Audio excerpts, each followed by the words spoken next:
मगर बीजेपी ने हर आदमी की सुध ली है, गरीब आदमियों की सुध ली है, इसलिए गरीब तबका बीजेपी के साथ जुड़ चुका है।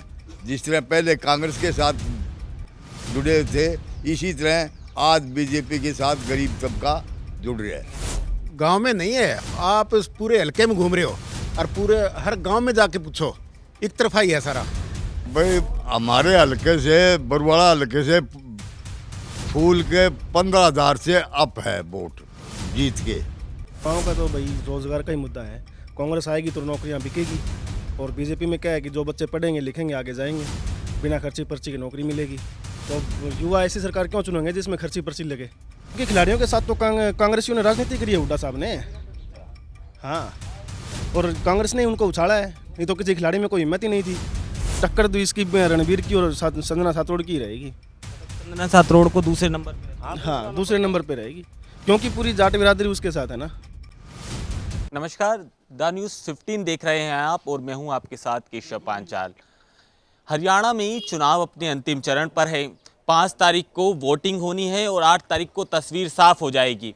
हर कोई पार्टी अपनी जीत का दावा तो कर रही है, पर ज़मीन पर असलियत में कौन सी पार्टी और कौन सा प्रत्याशी कितना खरा उतर रहा है, वो जानने के लिए हम डोर टू डोर लोगों से जान रहे हैं कि वहाँ का माहौल क्या है। आज हम जो मौजूद हैं वो हैं बरवाला में। ये विधानसभा हिसार के अंतर्गत आती है। वहाँ कुछ गांव के लोग हमारे साथ मौजूद हैं और कुछ बड़े बूढ़े लोग मौजूद हैं, तो उनसे जानते हैं कि आखिर क्या कुछ चुनावों का माहौल चल रहा है। तो सबसे पहले तो सबसे बुजुर्ग आदमी से शुरुआत करनी चाहिए। बाबूजी राम राम। राम राम जी। हाँ, क्या चल रहा है माहौल, चुनाव कैसा चल रहा है? यहाँ बरवाड़ा हल्के में रणवीर भाई का बहुत अच्छा एक तरफा माहौल है। बीजेपी वालों का? हाँ, बीजेपी वालों का। इसके अंदर मतलब जो आम लोगों की भावना है वो मतलब बिना पैसे नौकरी मिल रही है, और मतलब किसानों को हर मतलब साल कुछ न कुछ मिलता है, पहले कुछ नहीं मिलता था। इसलिए रणवीर जी का मतलब एक तरफा चुनाव हो रहा है। और गांव खेड़ी बरकी में तो मतलब जमा ही सारे उसकी तरफ हो रहे हैं, जो मतलब बहुत बढ़िया माहौल बन रहा है। और इसमें बरवाड़े के अंदर कम से कम 15,000 से ज़्यादा लीड होगी। पहले बाबूजी आपने विधानसभा चाबी भेजी थी, वो तो फूल में अटक गई। हाँ हाँ, तो उनका क्या लगा? टिकट तो वो बिल्कुल साफ हो गए।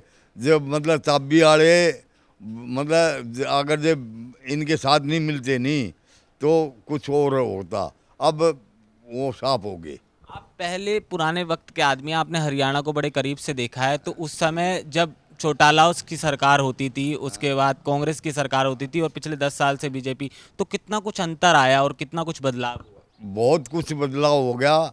जो पहले ना तो चौटाला के टाइम में किसानों को, आम लोगों को राहत मिलती थी, और ना ही कांग्रेस के टाइम में कुछ मिला।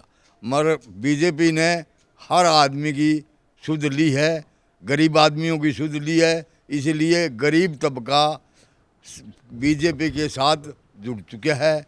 जिस तरह पहले कांग्रेस के साथ जुड़े थे, इसी तरह आज बीजेपी के साथ गरीब तबका जुड़ रहा है। एक बात बताओ, ये पहले टाइम में जब बात होती थी कि पैसे दे के नौकरी लगती थी और बड़ी बदमाशी हुआ करती थी, ज़मीनों पे कब्जे हुआ करते थे, ये हकीकत है या बातें हैं? ये तो जो है वो पहले भी होते थे, अब भी कोई सीधे मारे बदमाश रह रहे हैं जो हेरा फेरी करते हैं। मतलब पहले ज़्यादा होती थी, अब कंट्रोल हो रहा है। बीजेपी सरकार में मतलब कंट्रोल हो रहा है। अब कुछ युवा हमारे साथ हैं। हाँ भाई साहब, कंट्रोल हो रही है क्या? के भाई साहब? बदमाशी और ये जो गुंडा रास्ता है, बदमाशी बच्ची कट है। सारे शरीफ हो रहे हैं, सारे काम धंधा लाग गए। और रोजगार का क्या सिस्टम है? फिलहाल कम ही है। जो कर पटागा टाबर तो नौकरी लाग जाए, निगलिया में फिरो भाई। राजनीति पे चले जाओ सारा दिन, कोई कांग्रेस को खिलाफ करे, कोई बीजेपी के खिलाफ करे, कोई निर्लोग आदमी है। रोज रोज की समीकरण रोज रोज बदलने लग रहे हैं जी।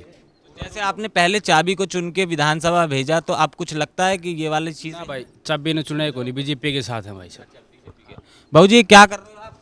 अरे भाई कपास काटा हाँ और भाई जो हमारा फायदो करा क्यों नहीं मैं गुणगान करने लग रहा बीजेपी का बस। तो ये खेती आपकी निजी है क्या, मतलब? निजी खेती है ये, कॉटन है ये। तो ये यहीं होती है? कितने टाइम में फसल तैयार होती है बाबूजी? भाई 6 महीना लाग जाए। तो अब ये 6 महीने बाद ये आई है। हाँ ये ठीक है, और कुछ युवा और मौजूद हैं। साहब क्या नाम हुआ आपका? संदीप नाम है जी मेरा। क्या लग रहा है? इस बार बीजेपी की लहर है बरुवाला से। बाकी एक बार लगा था कि थोड़ा आ सकती है कांग्रेस सत्ता में, बाकी अब के बार जब जैसे थोड़ा पोस्टर मामला हुआ या और लोगों को जैसे जैसे सुध आई है उसके बाद से माहौल चेंज हो गया। प्रदेश का क्या माहौल लग रहा है? प्रदेश का अभी कुछ नहीं कह सकते। बाकी प्रदेश में थोड़ा सा मामला हाँ बीजेपी आएगी, बाकी गठबंधन की सरकार हो सकती है इसमें।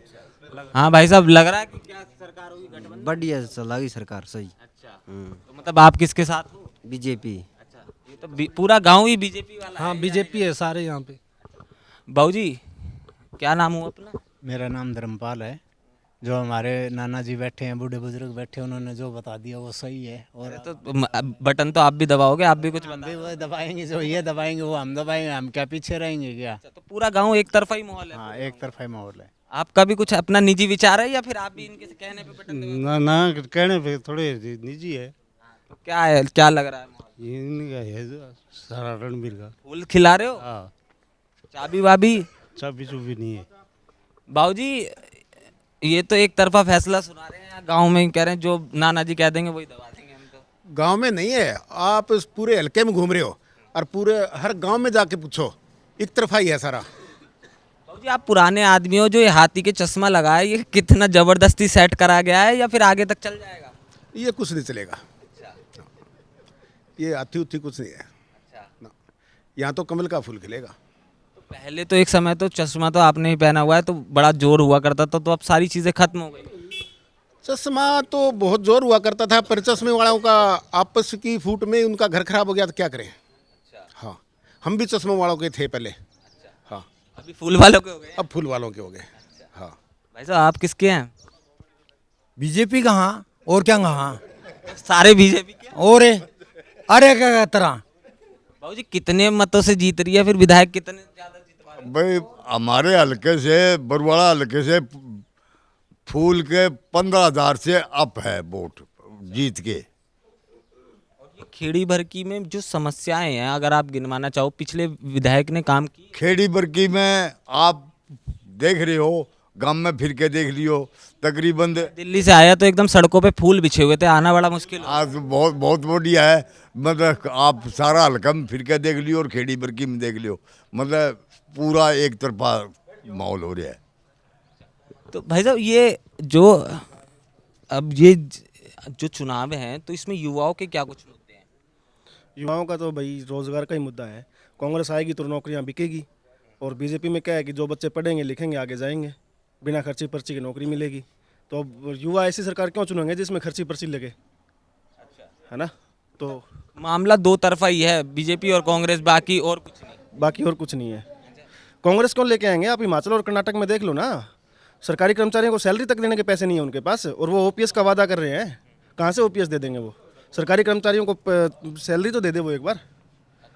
ये और जैसे हरियाणा में किसानी और कहते हैं कि पहलवानी और ये जवान और जो बीजेपी ने उनके साथ किया खिलाड़ियों के साथ, तो उसके लिए कहीं ना कहीं बैकफुट पे दिखाई देती है बीजेपी?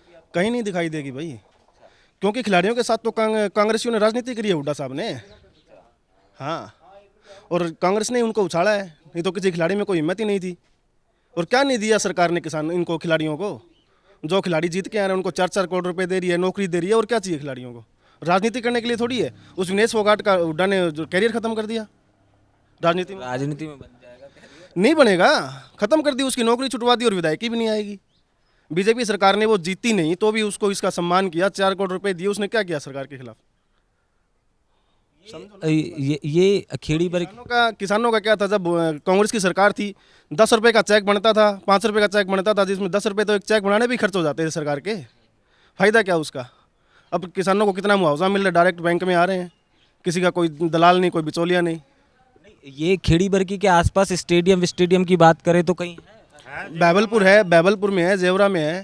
ये अस्पताल के लिए कितनी दूर जाना पड़ता है? दूर से कोनी बिचपड़ी में अस्पताल रहा चक्की एक्सरे वैक्सरे कराना? चक्की में करा लोड है, सारा सौदा हुआ यहाँ है। से 4 किलोमीटर बिचपड़ी है और 7-8-10 किलोमीटर दानसूरा। हाँ, तो सारी सुविधाएं गांव में मिल जाती हैं। हाँ मिल जाती है अभी तो, ज़्यादा दूर भी नहीं, 3 किलोमीटर पे बैवलपुर में भी बहुत सारे क्लिनिक वगैरह खुले हुए हैं। बाकी सर करवा लेंगे, जो कमी दिखी वो पूरी करवा लेंगे। आया वो विधायक आया आपके यहाँ मांगने वोट? आए तो आपके साथ कपास वपास निकलवाई नहीं निकलवाई? कपास के मराई में जो हमने जो कोई कम का वजन रहेगा। 5 साल बाद पता नहीं कब आए, लगा हाथ करवा ले करो सारे। हाँ आओगा उसका भतीजा सही। अच्छा हाँ, जब ये फूल कर रहे हैं। फूल तो एक बात बता, इसका तो भतीजा लगा। हमें भतीजे भाई भतीजावाद से कोई मतलब नहीं है। हम सिर्फ पार्टी के पीछे हैं। जिस पार्टी ने देश के लिए काम किया उसी को वोट देंगे हम क्यों जातवाद करेंगे? मुख्यमंत्री के रूप में किसे देखना चाह रहे हैं? नायब सिंह सैनी बनेंगे। अच्छा हाँ, नायब सिंह सैनी को ही देंगे। नायब सिंह सैनी बनेंगे। भाई साहब कांग्रेस तो तीसरा नंबर पे हमारा है। दूसरे पे किसे रख रहे हो? संजना सात रोज की इसकी टक्कर से और को चक्करे कोनी गोड़दा गाड़दा कोनी आंदा कोनी नाम में कोनी इसका। तो आप एक सवाल का जवाब और दो। एक आपके पास एक ऐसा कैंडिडेट भी है जो काफ़ी ज़्यादा पढ़ा लिखा है। हाँ, वो निर्दलीय था पहले, उसके बाद अब वो इनेलो से है, तो उसका कैसा माहौल दिख रहा है इलाके में? इनेलो से संजना सातरोड है। माहौल तो ठीक ठाक है उसका, लेकिन टक्कर तो इसकी रणबीर की और संजना सातरोड की रहेगी। मतलब संजना सातरोड को दूसरे नंबर पे रखा? हाँ, दूसरे नंबर पे रहेगी, क्योंकि पूरी जाट बिरादरी उसके साथ है ना। तो ये खेड़ी बड़की के लोग थे जिनका साफ तौर से कहना था कि आने वाले समय में खिलाने तो ये कमल को वाले हैं। बाकी 5 तारीख को मतदान के बाद 8 तारीख को पिक्चर साफ हो जाएगी कि सरकार किसकी बनती है, और इन सारे आकलनों पे भी अंकुश लग जाएगा। कैमरा पर्सन फिरदौस के साथ केशव पांचाल, हिसार।